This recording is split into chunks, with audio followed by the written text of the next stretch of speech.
नमस्कार, news one India देख रहे हैं आप। मैं हूं आपके साथ कोमल गंगवार। उत्तर प्रदेश विशेष की शुरुआत करेंगे तो लखनऊ से खबर, जहां स्क्रीन देखकर पढ़ा जाएगा यूपी का बजट। पहली बार विधानसभा में बजट भाषण पढ़ने के लिए स्क्रीन लगाई जाएगी। वित्त एवं संसदीय कार्य मंत्री सुरेश खन्ना स्क्रीन देखकर बजट पढ़ेंगे। 18 फरवरी से बजट सत्र शुरू हो रहा है। बता दें, उसके लिए खास तैयारियां की गई है। पेपरलेस संसद सत्र के बजट की तर्ज पर यूपी सरकार ने उसी दिशा में कदम बढ़ाया है। इस बार 22 फरवरी को यूपी का बजट पेश किया जाएगा। संसदीय कार्य मंत्री इस बार पुस्तिका पढ़ने के बजाय सामने लगे लैपटॉप की टीएफटी स्क्रीन देखकर पढ़ेंगे। सभी विधायकों के लैपटॉप और टैबलेट में ये बजट भाषण अपलोड किया जाएगा। सदस्यों के लिए सदन में लॉबी में बड़ी स्क्रीन भी लगाई जाएंगी। वहीं आपको ये बता दें, कोविड के खतरे को देखते हुए सदस्यों को एक एक सीट छोड़कर बैठना होगा।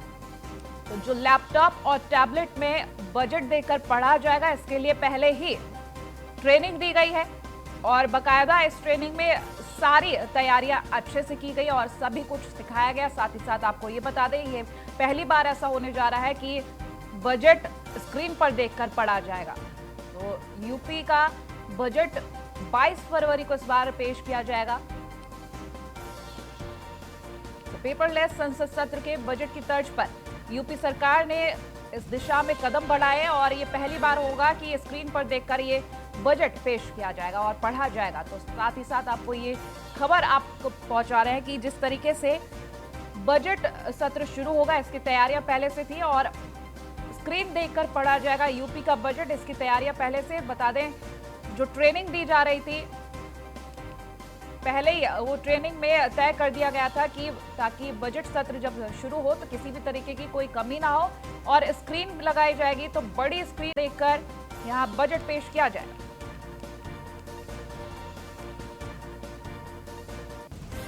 तो 22 फरवरी को यूपी का बजट पेश होगा। कोविड के खतरे को देखते हुए सभी सदस्य एक एक सीट छोड़कर बैठेंगे। तो वही यूपी में अपराधियों पर कार्रवाई तेजी से की जाएगी। बता दें, अपराधियों पर कार्रवाई को लेकर योगी सरकार का फैसला सामने आया है। डीसीपी को गुंडा एक्ट के तहत कार्रवाई का अधिकार मिला है। लखनऊ गौतम बुद्ध नगर के डीसीपी गुंडा एक्ट की कार्रवाई कर सकेंगे। तो कैबिनेट बाय सर्कुलेशन के जरिए ये मंजूरी दी गई है। लखनऊ गौतम बुद्ध नगर पुलिस कमिश्नरेट के लिए यह बड़ा फैसला है। बड़ा फैसला लेते हुए अब डीसीपी गुंडा एक्ट के तहत अपराधियों पर कार्रवाई कर सकेंगे। तो जिस तरीके से ये खबर सामने आ रही है, बड़ी राहत और कहीं ना कहीं अब अपराध पर और जल्दी अंकुश लगेगा।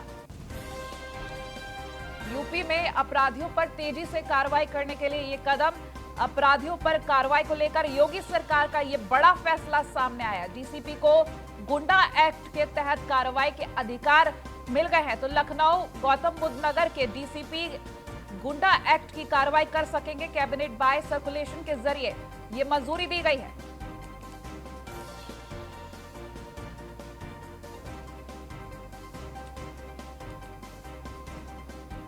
वहीं शिवपाल यादव की चरण वंदना पर रायबरेली एसपी जरूर जागे, लेकिन रायबरेली में ड्रग्स का धंधा करने वाले लोगों पर कार्रवाई अभी भी बाकी है। रायबरेली एसपी श्लोक कुमार को अभी तक क्या नहीं पता कि महिलाओं का जीना मुहाल कर रखा है। ड्रग्स का धंधा करने वालों ने कल रायबरेली कोतवाली पर महिलाओं ने धरना प्रदर्शन किया था। शाम होते ही लालगंज इलाके में ड्रग्स बेचने वाले और उसका सेवन करने वालों का आतंक शुरू हो जाता है। महिलाओं का आरोप है कि पिछले 30 सालों से फल फूल रहा है ये माफियाओं का धंधा। महिलाओं ने रायबरेली एसपी श्लोक कुमार को चेतावनी दी है।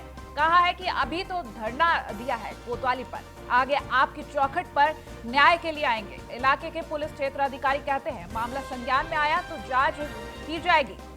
रायबरेली की आधी आबादी को नहीं, पुलिस पर, बता दें, आधी आबादी के बारे में अगर कहें तो पुलिस पर भरोसा ही नहीं है आधी आबादी को। इसलिए खुद ड्रग्स माफियाओं के खिलाफ ये मोर्चा संभाला गया है। महिलाओं को इस वक्त आपकी स्क्रीन पर ये तस्वीरें दिखा रहे हैं किस तरीके से महिलाएं पहुंची थी और धरना प्रदर्शन किया।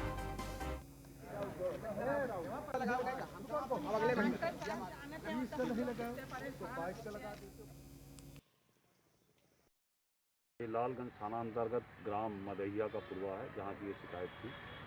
इसको देखा जा रहा है और जो भी मिलेंगे उनके खिलाफ कड़ी से कड़ी कार्रवाई की जाएगी और इस कार्य को यहाँ से एकदम समाप्त किया जाएगा। ये लालगंज थाना अंतर्गत ग्राम मदैया शाम होते ही लालगंज इलाके में ड्रग्स बेचने वाले और उसका सेवन करने वालों का आतंक शुरू हो जाता है। बता दें, चरण वंदना को लेकर तो एसपी श्लोक कुमार ने अपनी नींद खोली, लेकिन जो ड्रग्स का गोरख धंधा चल रहा है, ड्रग्स लेने वाले और बेचने वालों पर कार्रवाई कब होगी, ये सवाल यहाँ खड़ा होता है। तो महिलाओं ने खुद ड्रग्स के खिलाफ मोर्चा संभालते हुए यहाँ प्रदर्शन किया और साथ ही कहा कि अभी तो हम यहाँ कोतवाली पर आए हैं, अगली बार आपकी चौखट पर आएंगे न्याय के लिए। किसी तरीके की कोई कार्रवाई ना होते देख इन महिलाओं ने ड्रग्स के खिलाफ मोर्चा खुद ही संभाल लिया है। लेकिन देखने वाली बात होगी कि आखिर ड्रग्स का धंधा करने वालों के खिलाफ कार्रवाई कब होगी, क्योंकि रायबरेली एसपी श्लोक कुमार को क्या अभी तक संज्ञान नहीं हुआ, क्योंकि जिस तरीके से महिलाएं यहां पहुंची, जाहिर सी बात है खबर तो पहुंची चुकी होगी, लेकिन कार्रवाई क्यों नहीं हो रही, बड़ा सवाल।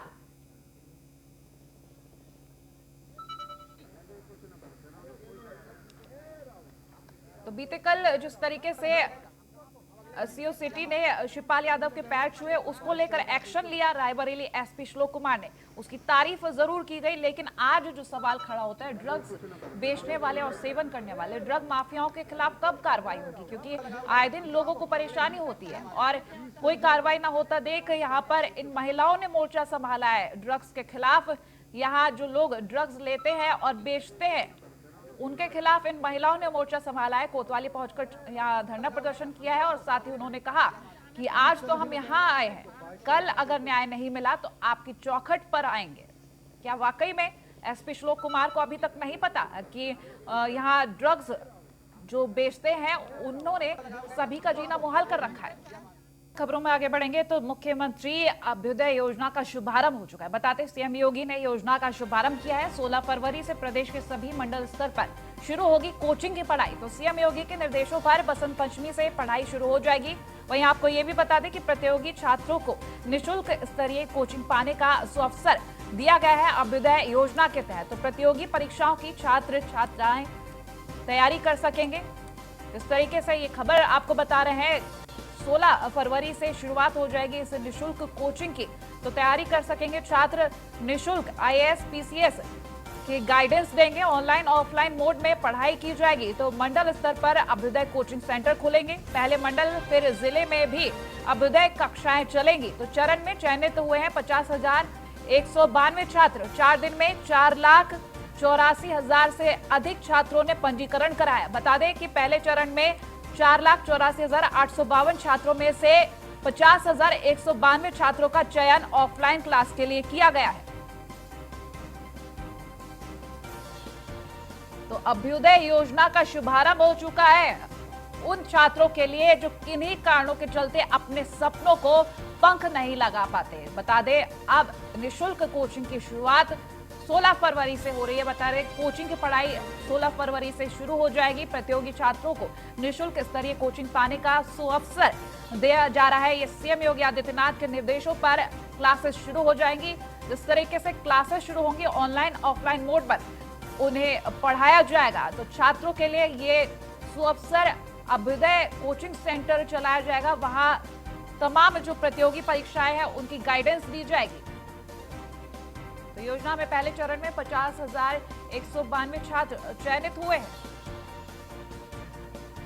और 4 दिन में 4,84,000 से ज्यादा छात्रों ने पंजीकरण कराया है। बता दें, मुख्यमंत्री अभ्युदय योजना का शुभारंभ हो चुका है। तो छात्रों के लिए ये सुअवसर है। बता दें, जिस तरीके से कोई भी छात्र अगर अपने किन्हीं कारणों के चलते पढ़ाई पूरी नहीं कर पाता है, अपने जो प्रतियोगी परीक्षाएं हैं उनकी तैयारी नहीं कर पाता है, तो उनके लिए ये क्लासेस शुरू की जा रही है। ऑनलाइन ऑफलाइन दोनों ही तरीके से पढ़ाया जाएगा छात्रों को। सीएम योगी के निर्देशों पर ये क्लासेस शुरू की जा रही है। लॉकडाउन के दौरान उत्तर प्रदेश के प्रतियोगी छात्र कोटा में और प्रयागराज में बहुत बड़ी मात्रा में फंसे थे। लगभग 30,000 विद्यार्थियों को सुरक्षित उनके घरों तक पहुंचाना ये मेरे लिए चुनौती थी। एक तरफ लॉकडाउन का पालन भी करना है, लेकिन साथ साथ अपने युवाओं को सुरक्षित उनके घरों तक भी पहुंचाना है। बहुत सारी जगह विरोध शुरू हो रहे थे। जब मैंने निर्णय लिया ये मैं उत्तर प्रदेश के नौजवानों को नहीं, उनके यहाँ से कोटा से उत्तर प्रदेश और उत्तर प्रदेश में उनके घर तक पहुंचाना है। आपने देखा होगा उस समय कितना विरोध हुआ था देश के अंदर, लेकिन हमने फिर भी अपनी बसें भेजी। तो अभ्युदय योजना के तहत छात्रों के लिए ये सुअवसर दिया जा रहा है। ऑनलाइन ऑफलाइन क्लासेस शुरू हो रही है 16 फरवरी से। और कानपुर सेंट्रल रेलवे स्टेशन पर यात्रियों को बड़ी सुविधा मिली। बता दें, सेंट्रल रेलवे स्टेशन पर यात्रियों के लिए 5 लिफ्ट शुरू की गई हैं। बीजेपी सांसद सत्यदेव पचौरी ने लिफ्ट का शुभारंभ किया है। शुभारंभ के दौरान रेलवे विभाग के कई अधिकारी वहां मौजूद रहे। तो 5 लिफ्ट की स्थापना, कुल इनकी लागत बताएं तो 44,84,000 रुपए की लागत से ये 5 लिफ्ट तैयार की गई हैं।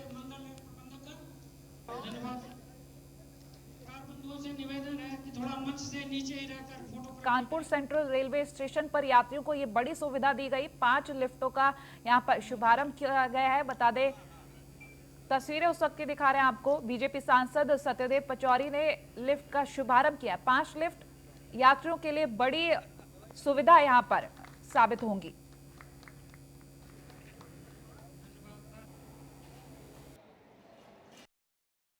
देखिए, कानपुर सेंट्रल स्टेशन पे पहले ही से लिफ्टें 5 लगी हुई हैं और बाकी लगेंगी। हर प्लेटफार्म पर लिफ्ट लगेगी, आपको बता दें। और यहीं नहीं लगेगी, गोविंदपुरी में भी लगेंगी। कानपुर का जो रेलवे स्टेशन है, आधुनिकतम रेलवे स्टेशन बनेगा 5-10 साल में। पहली बार ये मॉडर्नाइजेशन हो रहा है। उसके पहले तो किसी ने ध्यान ही नहीं दिया, लेकिन जब से मोदी जी प्रधानमंत्री आए, उन्होंने रेलवे स्टेशन पे जन सुविधाएं बढ़ें, इसके लिए फंड भी दिए और स्वयं उनका विजन भी है, उनका निर्देशन भी है, उनके निर्देशन में काम हो रहा है। तभी तक तो फ्रेट कॉरिडोर बन गया। नहीं, आप बताइए कि 2009 में उन्होंने फ्रेट कॉरिडोर शुरू किया और 14 तक कुछ कर ही नहीं पाए। लेकिन 14 से 2020 के बीच में 600 किलोमीटर फ्रेट कॉरिडोर बन गया और ट्रेनें चालू हो गई। आज हमने प्लेटफॉर्म नंबर 8-9 पर जो लिफ्ट लगाई है, उसके साथ साथ सभी प्लेटफॉर्मों पे लिफ्ट लग गई है कानपुर के। तो 5 लिफ्ट का एक लोकार्पण था जी। तो इससे हमारे सब वृद्ध यात्री, विकलांग, सब लोग इसका फ़ायदा उठा सकते हैं। बीमार यात्री और स्टेयरकेस ना चढ़ के लिफ्ट को यूज़ करके वो डिफरेंट प्लेटफॉर्म्स पे जा सकते हैं। अभी सर कुछ बहुत सारी कमियां हैं, उसके लिए आप कमियां धीरे धीरे दूर की जा रही हैं। एस्केलेटर लग रहे हैं, कोच गाइडेंस सिस्टम, यात्रियों को पता रहे कि उनका कोच कहाँ आना है, किस प्लेटफॉर्म पे उनकी गाड़ी आएगी, ये सब की प्रक्रिया चल रही है। कोच गाइडेंस की प्रक्रिया इस साल मार्च तक ख़त्म हो जाएगी सभी प्लेटफॉर्मों पर। एस्केलेटर्स लग रहे हैं, स्वचालित स्टेयर्स जो होती हैं, जो कि अगले साल पूरा होने का कार्यक्रम है। और भी कई सारी चीज़ें, फ्लोर सरफेसिंग, प्लेटफॉर्म की सरफेस इंप्रूव करने का कार्य भी चल रहा है। और खबर सहारनपुर से, जहां बलात्कार की घटना से दहशत का माहौल है। बता दें, शौच के लिए जा रही नाबालिग लड़की से बलात्कार की घटना सामने आई है। पीड़ित युवती को लेकर थाने पहुंचे हैं परिजन। बता दें, परिजनों ने गांव के युवक पर रेप का आरोप लगाया है। परिजनों ने आरोपी के खिलाफ थाने में तहरीर देकर कार्रवाई की मांग की है। पुलिस ने भी मुकदमा दर्ज कर पीड़ित को मेडिकल के लिए भेजा है। आरोपी की तलाश में फिलहाल पुलिस जुट गई है। थाना बेहट इलाके का यह मामला बताया जा रहा है। शौच के लिए जा रही थी नाबालिग और परिजनों ने आरोपी के खिलाफ थाने में तहरीर देकर कार्रवाई की मांग की है। इस तरीके से ये खबर सामने आई है सहारनपुर से। शौच के लिए जा रही युवती को विनीत शर्मा सहारनपुर से हमारे साथ फोन लाइन पर जुड़ गए। विनीत, आपसे पूरी जानकारी लेंगे, कार्रवाई क्या की जा रही है और कब का यह मामला? जी बिल्कुल, देखिए मैं आपको बता दूं, पूरा मामला बेट थाना इलाके का है, जहाँ पर एक लड़की शौच के लिए जा रही थी। नाबालिग लड़की थी ये, और रास्ते में जो गांव का एक दबंग युवक था, जिसने युवती के साथ रेप की घटना को अंजाम दिया है। जिसके बाद घटना के बाद जो परिजन है वो युवती को लेकर थाने पर पहुंचे हैं और पूरा मामला पुलिस को बताया है। मामले में फिलहाल पुलिस ने कार्रवाई कर मुकदमा दर्ज कर लिया है और जो आरोपी है उसकी जांच में फिलहाल पुलिस जुट गई है। ठीक है, बहुत शुक्रिया तमाम जानकारी हम तक पहुंचाने के लिए।